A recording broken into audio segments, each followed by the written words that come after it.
thank everyone for attending the dedication of Station 114 to Chief John Jurgle. Yeah.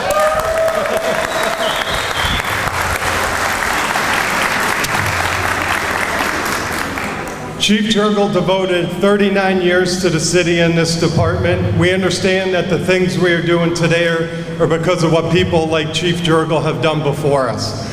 Chief Jurgle continues to be a mentor to many, a friend to many, and I would like to personally thank Chief Jurgle. He's a big reason why he's staying here today. I appreciate it.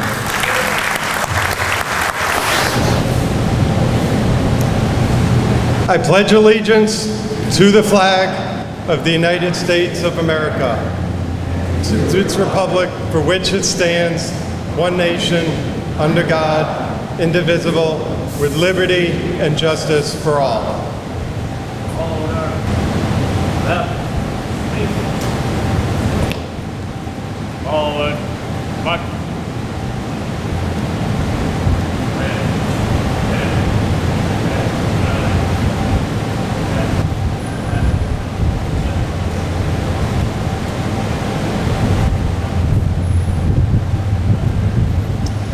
I would like to invite the fire chaplain, Paul Walker, to do the invocation.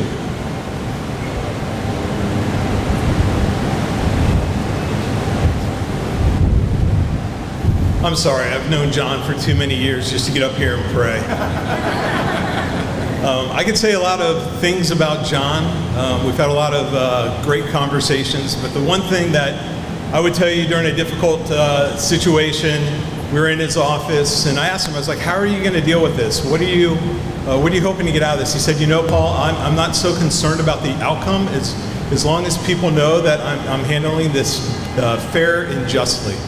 And he said, when I leave here, I want everybody to be able to say that I was a fair boss. So thank you guys for the example you've given all of us.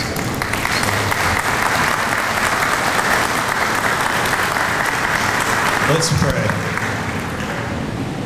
Father, we thank you for those men and women who had the foresight of putting this building in this place. God, we thank you that in the coming days, coming years, Father, that this is going to be a beacon of hope. It's going to be a place of caring.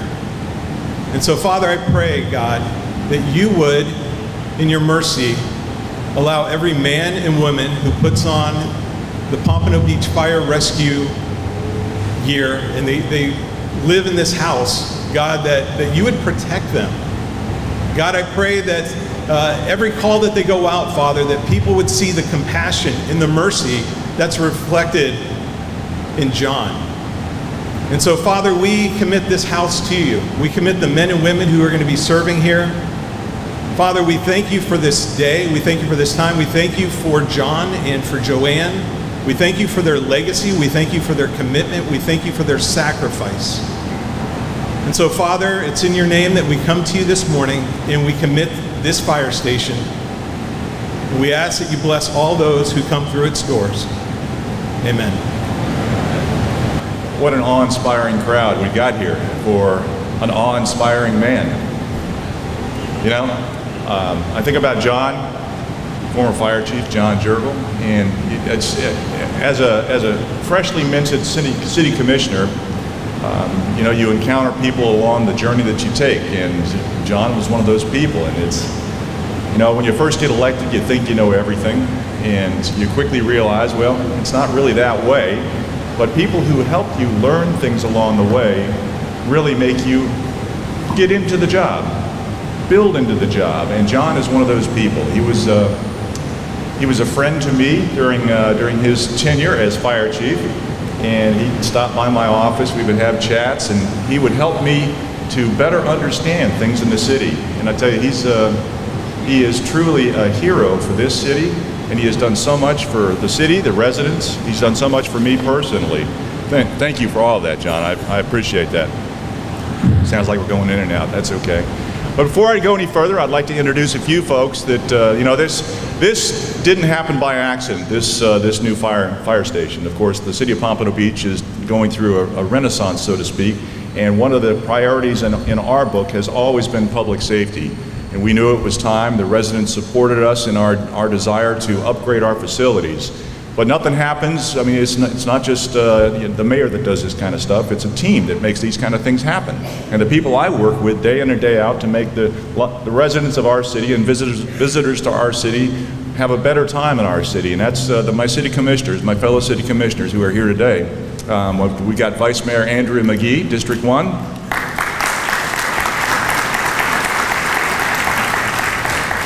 Representing District 3, we've got Allison Fournier, Commissioner.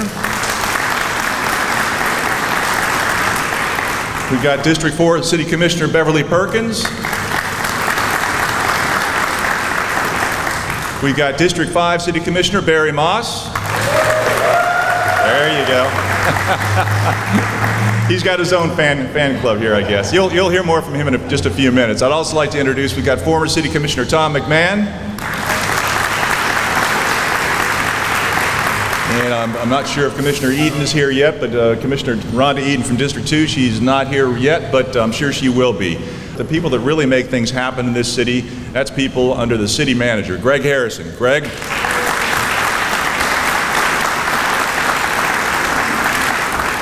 And of course, I'd be remiss if I didn't mention our own fire chief, Chad Bricado. Chad, thank you. Yes. He had a lot of good training in his day also before he took over the helm, and you know, that's why we're here. But without further ado, though, I'd like to bring up a special friend of mine to say just a few words. It's somebody who's important to the city of Pompano Beach, really a pioneer in the city of Pompano Beach, who has led our city for many, many years, but he moved on to other pastures. I'm not going to say greener pastures, but other pastures to spread his leadership far and wide. And now I'd like to recognize and ask him to come up, the mayor of Broward County, Lamar Fisher. Thank you.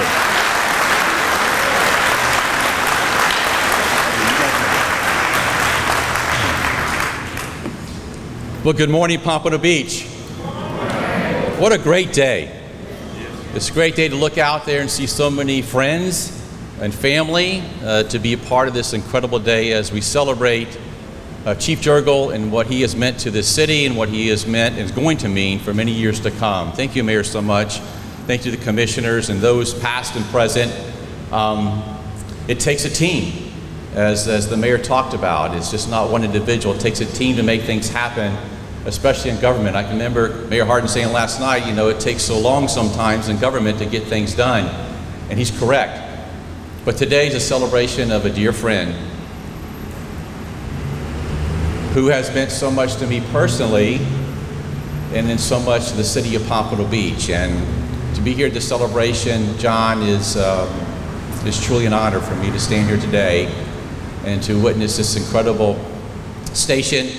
And as I look back, I saw that ISO class on that fire station, that fire truck out there, and I came to Chief Jurgle and said, Chief, I want to be the #1 ISO class. I want to be there. And he goes, give me 2 years.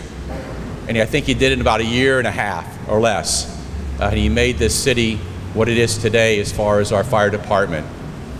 But John, I want you to realize that that now in the future, those men and women that work here, how many lives will be saved? How many folks will be touched and given life again? And your name is in this honor. So just want to tell you, I love you, brother. You're one of my very, very best friends, my friend. God bless you. At this time, thank you.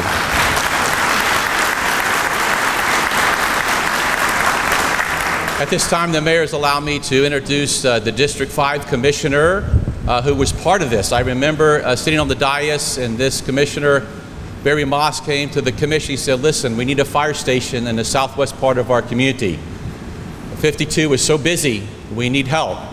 And he found this piece of property and he brought it to the commission, and this is why we're here today, part of that team effort.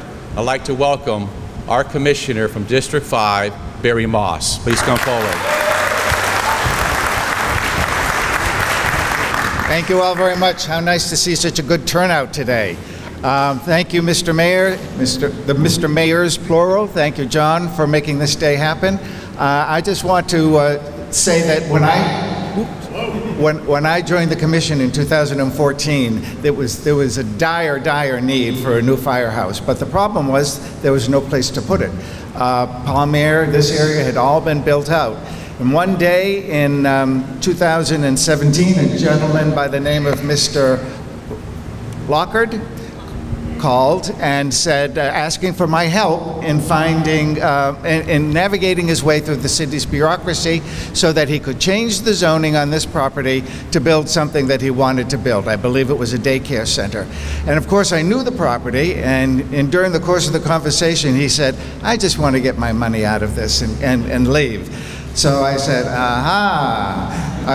I immediately hung up the phone, put Chief Jurgle on speed dial, told him all about it. He was able to, he said he barely got the phone hung up before he called Mr. Lockard, and before you know it, we had a deal to buy this parcel. So it was the only place in District 5 where we could have built this station. So thank you again, Chief Jurgle, for being a good real estate negotiator.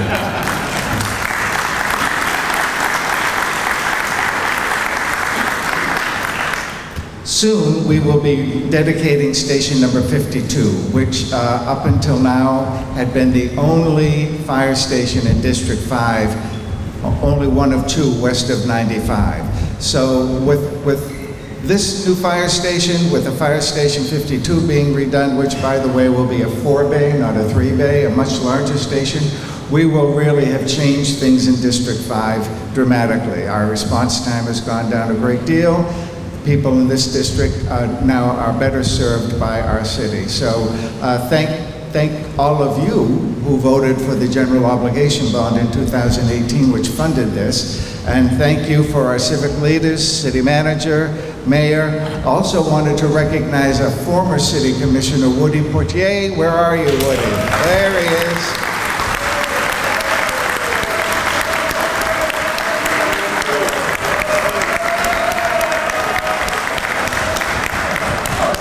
And by the way, the new Station 52 is going to be named in honor of Woody, a good friend to everyone.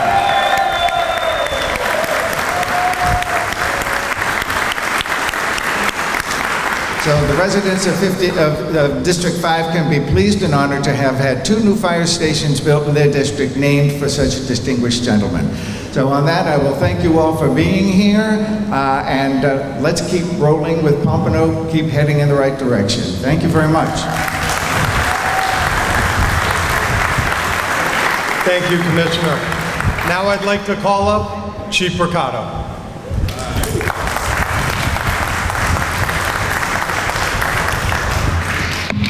Oh, Mayor, thank you, because you just put something together for me.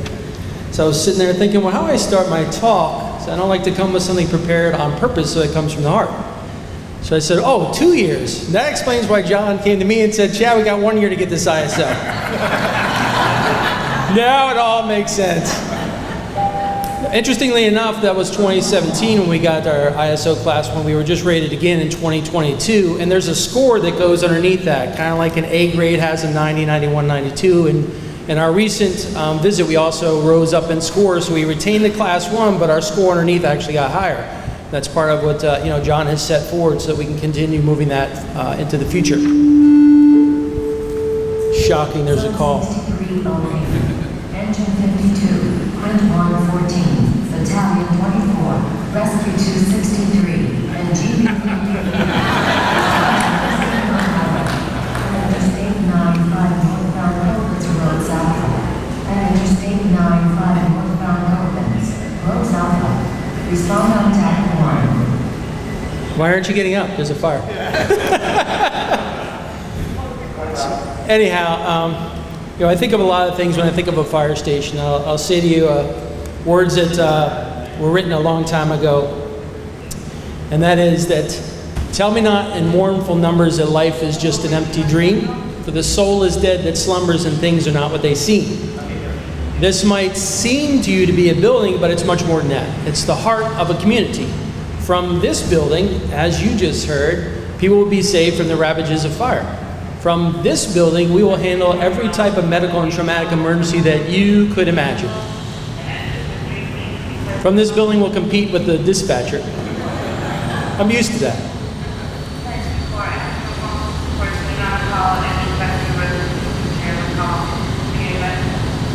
There you go.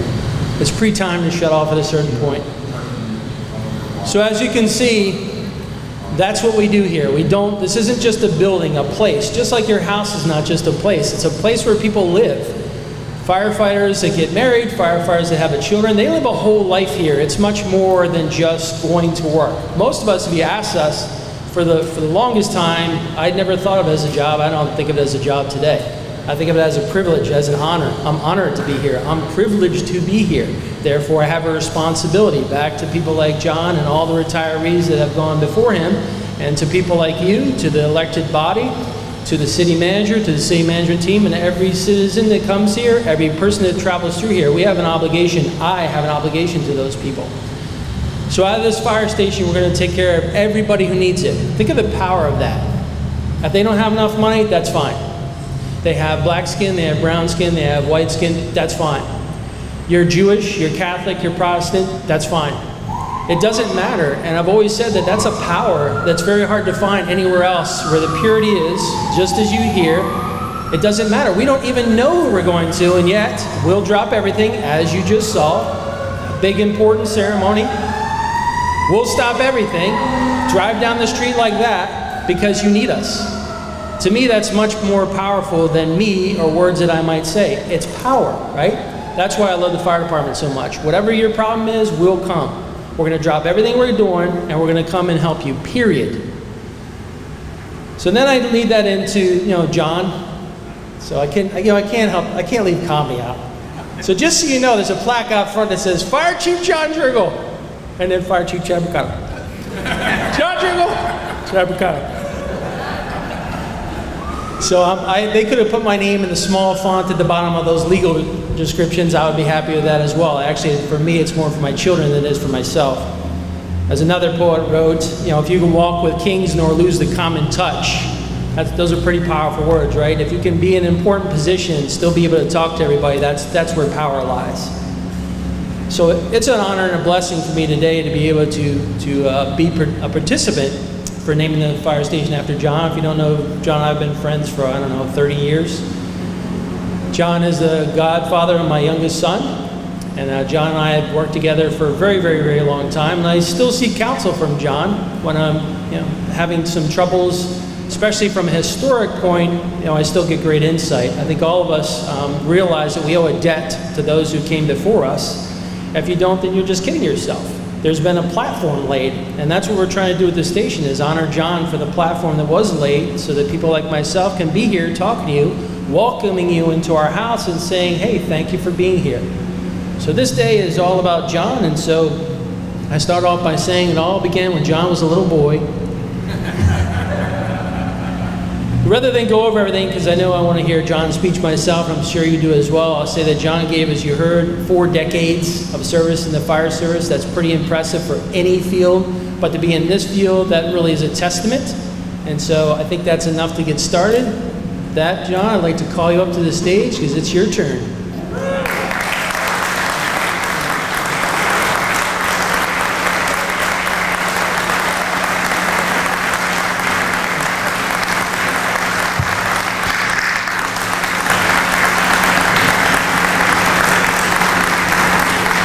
I don't know if I'm sweating because I'm hot or I'm nervous. I miss the city, and I miss all my wonderful firefighters and the people in the city that I worked with for 40 years. I don't miss some of the other things. I don't miss waking up at night or worrying at night that somebody's going to get hurt or killed. I don't miss those things. And to Chad and all the firefighters that have to worry about those things now, because as Chad said, it's not his job, it's not the firefighter's job, it's their passion, it's what they love to do.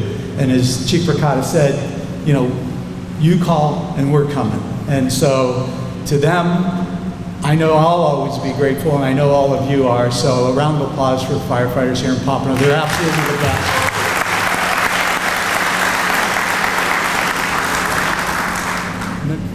I see some of the people that I worked with on shift, some of my retiree buddies, and I've got to do it. please stand. If you're a retiree, Jerry, Speakman, Frank, if you're a retired firefighter, these folks truly, they have a ton of stories, and they're not all good about me. And I stand here today because of people like them and all my co-workers in the city. Brian Donovan taught me some tough lessons, but I still love him. Anyway, unlike Chief Bricata, I have to script things out, otherwise I will be here for hours, and I know you don't have them. So I want to thank everyone for coming out this morning. It is an amazing morning. Welcome to my house, right? Welcome to my house. I appreciate that.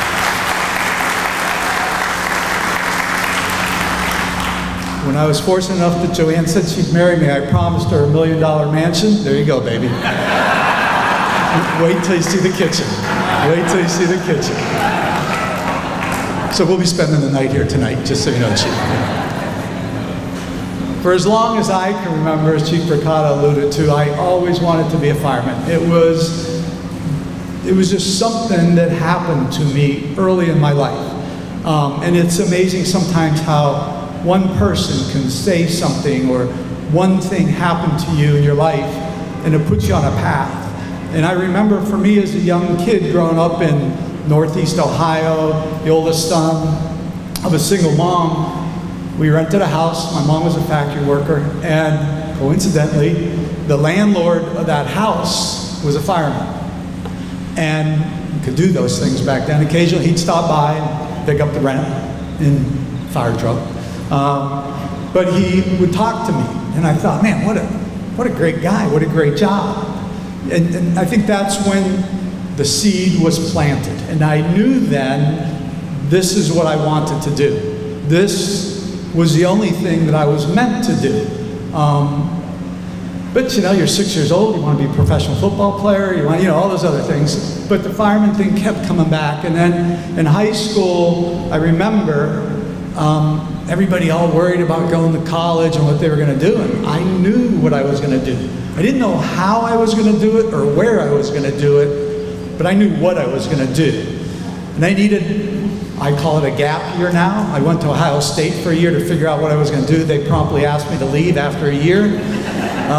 So sorry, Marcia, the heck with those Buckeyes. And I came to Florida, and I met my friend Brian. I came to Florida on spring break. I got arrested. I knew that it was a place that really liked me for sleeping on the beach during spring break. But again, certain things happen, and through that, I knew that I didn't want to stay at Ohio State anymore. I came back at the end of the year. I lived with my aunt for a while, who was a nurse, but this was the key. Her boyfriend was a police officer who introduced me to firemen and paramedics back then. They explained to me how to become a firefighter, how to become a paramedic, and I was off on this wonderful path and journey that eventually led me to Pompano Beach, and that was it. I had attained something I never thought that I would do. I remember as I stand here and look out, I did my EMT and ride time as a student here, and I rode with Ralph Ito. And I remember that feeling in the back of that truck on the first call, Southeast Pompano with him, these yellow trucks that we had back then. And Ralph just, telling me about the job and what was going on. I knew that my decision was right. I knew that I was on the right path. I remember my first call in this city as a paramedic, a solo paramedic. There were only 8 of us on a shift back then. It was in Northwest Pompano. I was terrified. I was terrified. It was all on me to do an incredible job and try to make a difference and save someone's life. And that call was a very difficult call. As I said, I remember it was a young child who had drowned. And I remember the mother coming out, holding that child in her arms, and me just thinking, wow, great job, but I didn't expect this on my first day on my first call. I remember my first day in fire administration. I was terrified. I was terrified because I went up to help, and Chief Ross went up with me. We went up to help Chief Small. We had no idea what we were doing.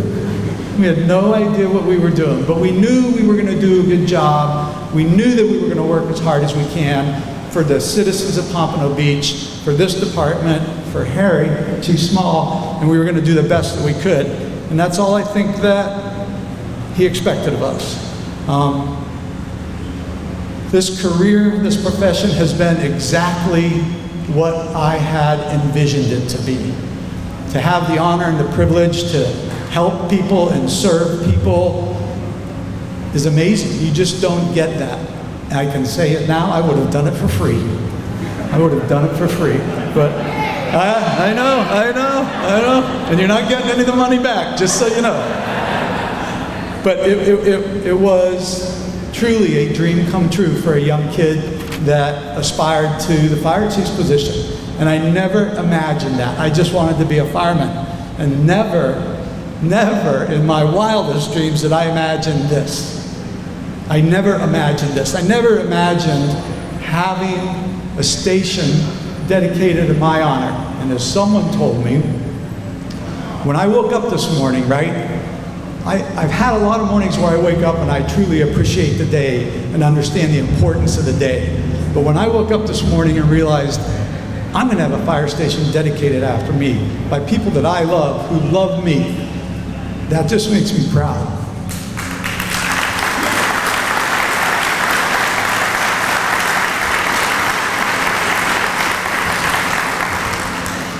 And to know that I am in a, as some people have mentioned already, to know that I am going to be included in a very small and select group of individuals that have fire stations or buildings named after them, it humbles me. I pinch myself and I can't believe it. You know, people like Chief Hedges, people like Chief Soderlin, people like Lieutenant Bill Fay. As you heard, Woodrow Portier is going to have Station 5-2 named after him, which is an amazing honor. And also in the future, through that wonderful bond is the building of a fire administration building, which is going to be dedicated to Fire Chief Harry Small. And so those are the things that I realized to be included with those types of people, Bill Elliott, Bill Fay, Chief Small, Woody. I never dreamed it. I never imagined it. And again, I'm humbled by that experience. And Barbara Small is here, and we chuckle because Chief Small is ever present. And we knew that I was going to talk about this briefly. I'm sorry. Chief Small did so much for me, right? And Barbara and I laugh all the time because he continues to pull the strings. He's ever present. Today is the anniversary of one of the greatest men I know. It's the anniversary of his death, Chief Harry Small, and it's not sad. We are smiling, he is smiling, and we know that he's very proud of what we've accomplished here. He loved this department.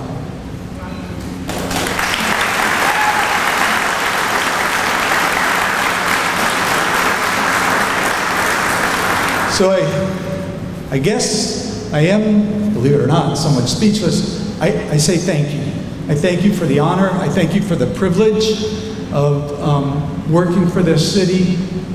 Not even working for the city, just being involved in this city. It fulfilled all of my dreams, and I just couldn't imagine it. I pinched myself. And there are some people that I do need to thank. First and foremost,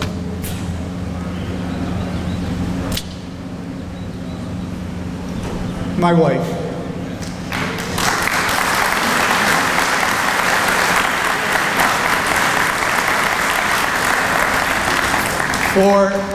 For a very long time, she has put up with me. And for a very long time, she's shared me with the fire department and the citizens of Pompano Beach.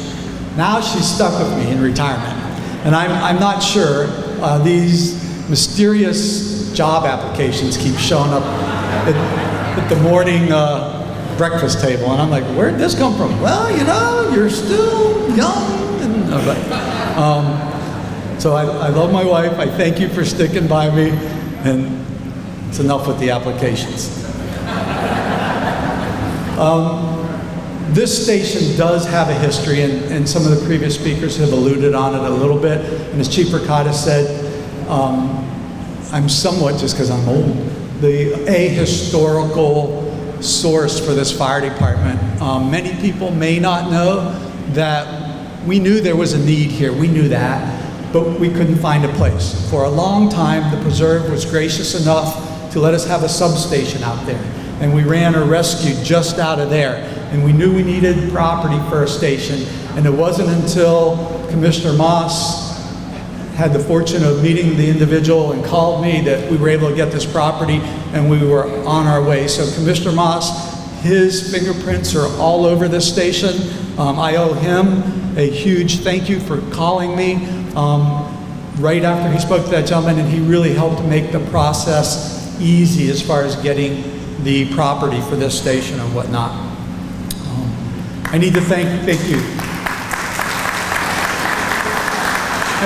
I need to thank Chief Small.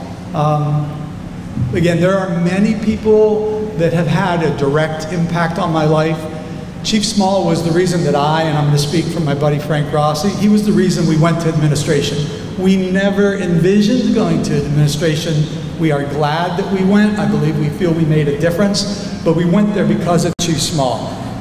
He was an amazing man who taught me a lot and guided me, and I would not be standing here today if it wasn't for him, and we thank him. Yep.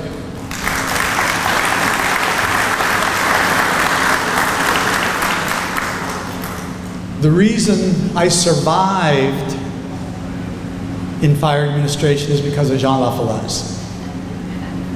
My brother, stand up. Yep, I love to embarrass him.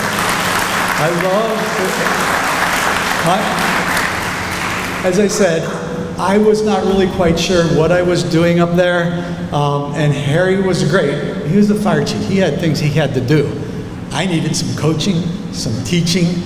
Jean got me back to school. He talked me off the edge when I was about to jump, and I will be forever indebted to you. Thank you. I've learned to cut it short and just say thank you.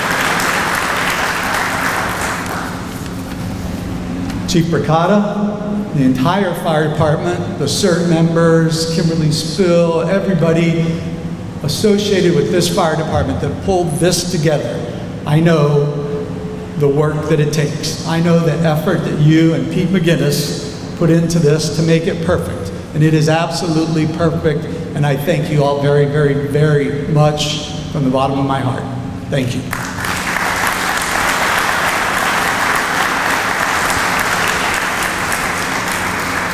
And I would be remiss if I didn't thank my buddy, City Manager Greg Harrison, and everyone in City Hall and the wonderful city staff and the City Commission.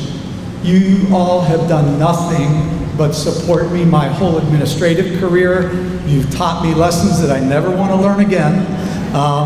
But, you know, I believe everyone who was up here before me said, this is our station.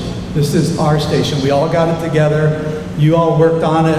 And thank you very much for the lessons you've taught me and always supporting me. So, in closing, and I was going to be a lot shorter if it was still sunny and the breeze wasn't blowing, but it's kind of comfortable up here now.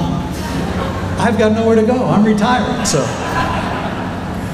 Well, I am, as I said, I'm super proud. And we were looking at the sign out front. I don't like calling it a monument because that has connotations of other things that I don't like, but you know, I was looking at the monument sign out front on the station, and while my name may be the largest name on there, sorry Chief Ricotta, well, it may be the largest name on there in the largest font, if you truly go up there and look at it, you will see other names. You will see names like Chief Ricotta, Lamar Fisher, Sandra King, Mark Berman, Ralph Ito, all the people that work in this city who made this happen, because this is our fire station. It is the residents of Pompano Beach's fire station, And that monument is representative of that, and all those names are on there. And I couldn't think of a more humbling and greater honor to have than that. And I thank you all very much. Thank you for coming.